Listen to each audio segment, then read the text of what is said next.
What's going on, guys? Back in the garage today, working on the 2001 BMW R1150GS.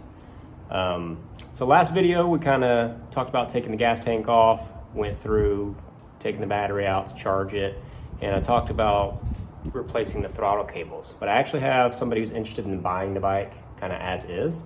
So I'm going to hold off on doing those throttle cables for now. But one thing I do need to take care of, and I want to do now, is I'm going to actually replace the starter. My starter solenoid started going out, and on these bikes it's an all-in-one unit with your solenoid and starter together. The good news is it's super easy to replace. We've got easy access, so I'm going to go ahead and tackle that job now. You guys come with me.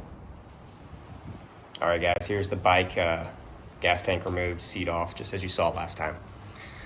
Starter is actually located right here on the left side of the bike, right here beneath this plastic cover. You've got a charge port here, and the only thing we need to remove is this one T17 Torx screw here. So let me get that taken off, and I'll show you what you need to do next.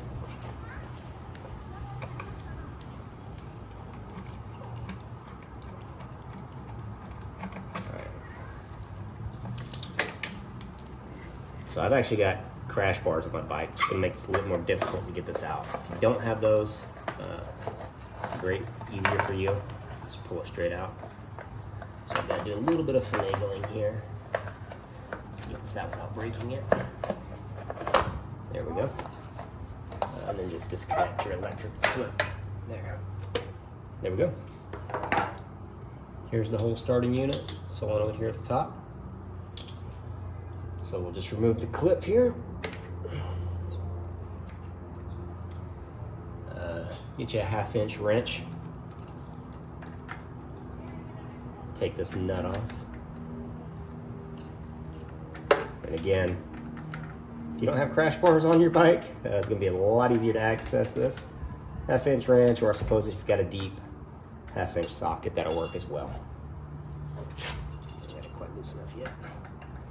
I've got to work in kind of a funny angle here. It's all right, we'll get it taken care of, no big deal.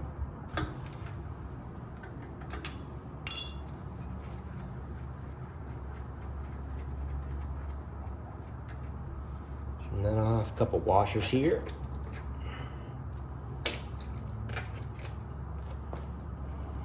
All right. And from there, we've just got a 7/32 Allen bolt here holding the unit in. Broken loose.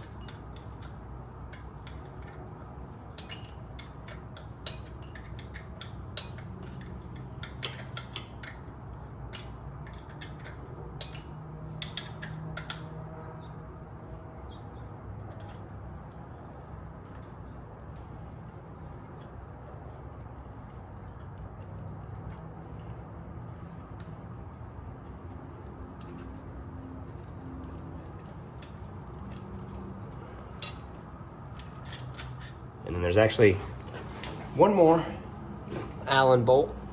You're not going to see it, but it's kind of on the back side here at the bottom. So let's get that one taken out.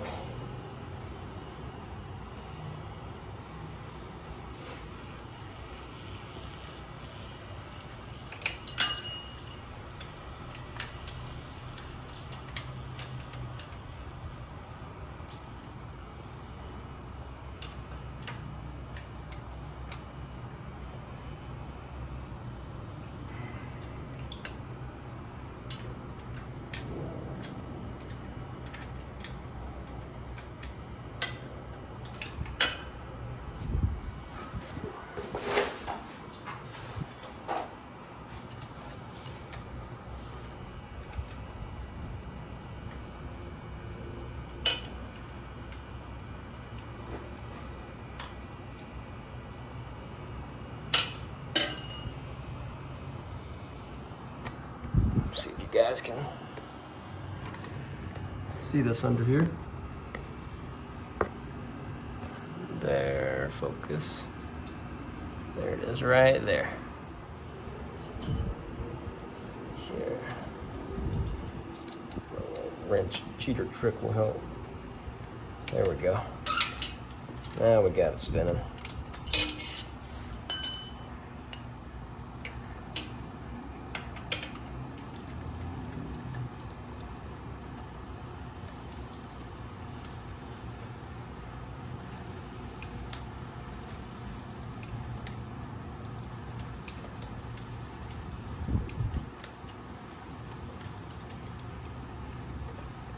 Just kind of support your starter as you take it the rest of the way out so it's not torquing on that bolt, making it more difficult for you to unscrew.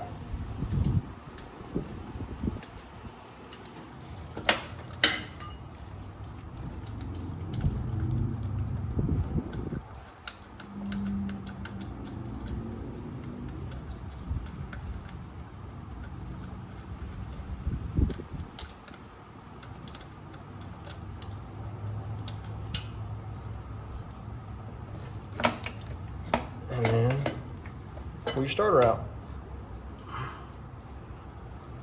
Yeah, I mean, you guys can see kind of that carbon that's built up in there. There are some marks on the teeth, but overall it's really not in that bad a shape.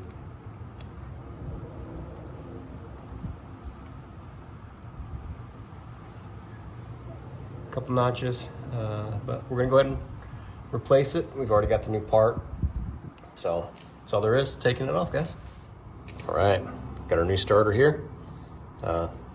Install is just the exact reverse of what we did.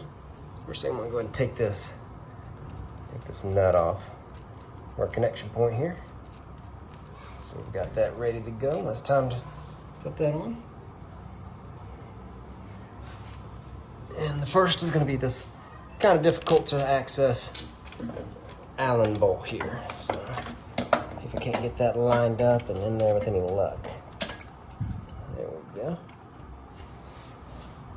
I'm actually gonna go ahead and stick that top one in so it'll help me hold it. Just enough to hold it in place to get the other one tightened down.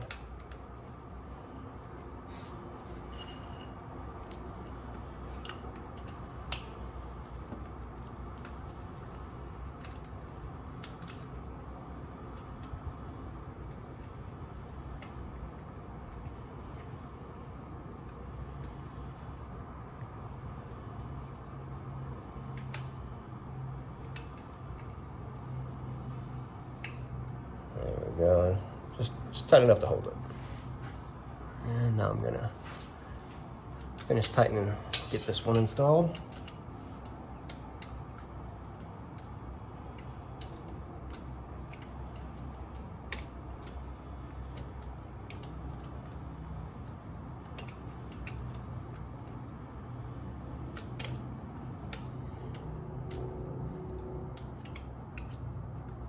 And I did go ahead and put my bike on the center stand for those guys, just to get it a little higher off the ground for me. Just better access than trying to do it while it's on its kickstand leaning towards you, since we're on the left-hand side of the bike. Tighten down good. Finish tightening up this one at the top.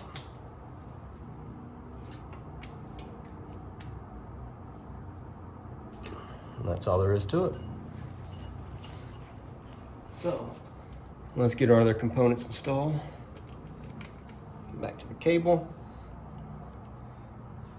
You got a washer and a lock washer that actually came with the new part. Now I'm gonna use the old nut because it's a little bigger.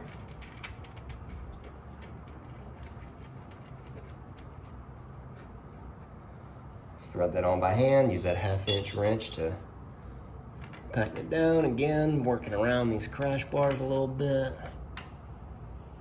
Kind of annoying, but I'd rather have them than not. And it's too much of a job to take them on and off every time. You just need to do something simple, so.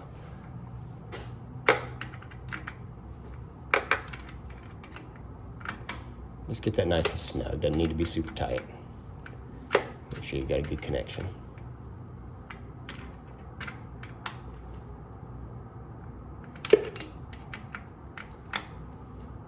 There we go, perfect. Reconnect our clip here to the ear. And then the last thing we've got to do is reinstall our cover. I'm gonna go ahead and clip this back in first, possibly. There we are. Slide it back up into place.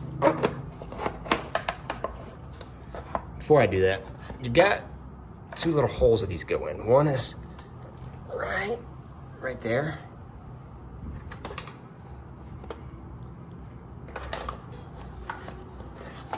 And the other one is down underneath. I'm not sure if you guys can see that. This cover's got some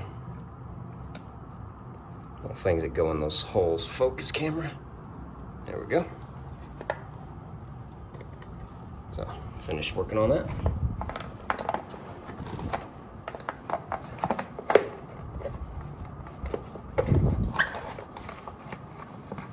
Good thing this thing's a little flexible for me. Slide those into place. Close that in.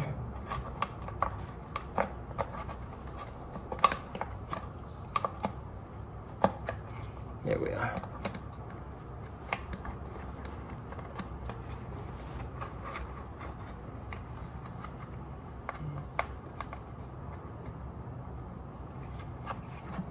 Perfect. Now let's get our screw back in to hold that in place.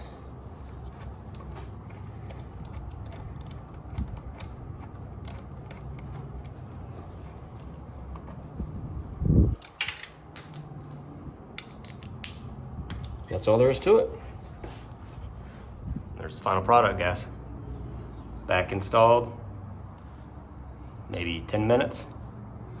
Pretty simple. Everyone should be able to do that at home. Just a couple of simple hand tools that you probably already have. If you own a motorcycle, I guarantee you probably got those. All right, guys, that's going to be it for today's video. Thanks for hanging out with me in the garage for a little while. Go ahead and click that like button, subscribe, and join us for the next one. See you then.